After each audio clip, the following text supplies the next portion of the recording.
64 number વિધાનસભા ધાંગધ્રા હળવદની અંદર એક ભારતીય જનતા પાર્ટીના જવાબદાર આગેવાન દ્વારા હજારો 7 નંબરના ડમી ફોર્મ ધાંગધ્રા ડેપ્યુટી કલેક્ટરની અંદર દાખલ કરવામાં આવ્યા છે.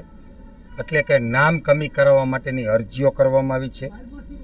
જે અમારા ધ્યાને આવી, મારા ગામની અંદર ટીકર મુકામે 11 એક જ જ્ઞાતિના જેને ટાર્ગેટ કરી અને હળવદ વિધાનસભામાં જ્ઞાતિવાદ, જાતિવાદ અને ધર્મવાદ ઊભો કરવા માટેનું આખું પૂર્વ આયોજિત કાવતરું ષડયંત્ર જે રચવામાં આવ્યું છે તેનો પર્દાફાશ થાય છે. અને ડેપ્યુટી કલેક્ટર પાસેથી અમે આંકડાકીય માહિતી પણ લઈ લીધી છે, જેમાં મારા ગામના 11 ઈસમોના નામ કમી કરેલ છે, જે વર્ષોથી મારા ગામની અંદર રહે છે, લાઇટ બિલ ધરાવે છે, 7 પેઢીથી આંબો ધરાવે છે, જમીન જાયદાદ ધરાવે છે, લોન એમની અનેક લોનો બેંકની અંદર ચાલુ છે.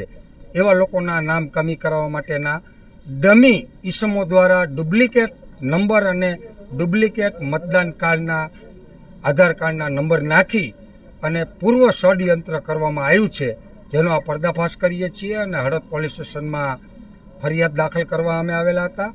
આવનારા સમયમાં હાઈકોર્ટમાં PIL પણ અમે કરવાના છીએ. ટોટલ વિધાનસભામાં કેટલા ફોર્મ ભરવામાં આવે છે? આશરે 4 થી 5 હજારની વચ્ચે આંકડો આવેલો છે. હજી એમાં આંકડો વધી પણ શકે એવું છે. અમે જનહિત માટે લોકોને વાચા આપવા માટે આમ આદમી પાર્ટી તરફથી હાઈકોર્ટની અંદર PIL શોર્ટ ટાઈમમાં કરશું અને આપને માહિતી પણ આપશું. વિજયભાઈ ઈશ્વરભાઈ પટેલ મારું નામ, ગામ ટીકર મારું. હવે આ 7 નંબરના ફોર્મ ભરી અને મોટું ષડયંત્ર અહીંયા આચરવામાં આવ્યું છે ધાંગધ્રા વિધાનસભામાં.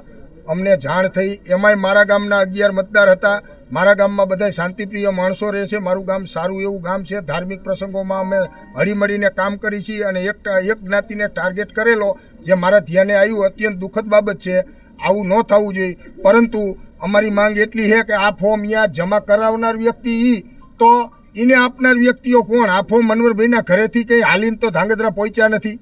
આ ફોર્મ ટીકરથી કોને રવાના કર્યા છે એની સચોટ તપાસ થવી જોઈએ. મારું નામ મનોહરભાઈ છે, આદમભાઈ ટીકર. મારા મતદાર યાદીમાંથી નામ કમી કરવામાં આવેલું છે. તમને જાણ કેવી રીતે થઈ? અમને હમણાં મોબાઈલના અંદર જોવાથી ખબર પડી કે અમારું નામ કમી કરેલ છે. આજે તમે પોલીસ સ્ટેશન આવ્યા, શું કહેશો? પોલીસ સ્ટેશને ફરિયાદ દાખલ કરવા અરજી દેવા આવ્યા.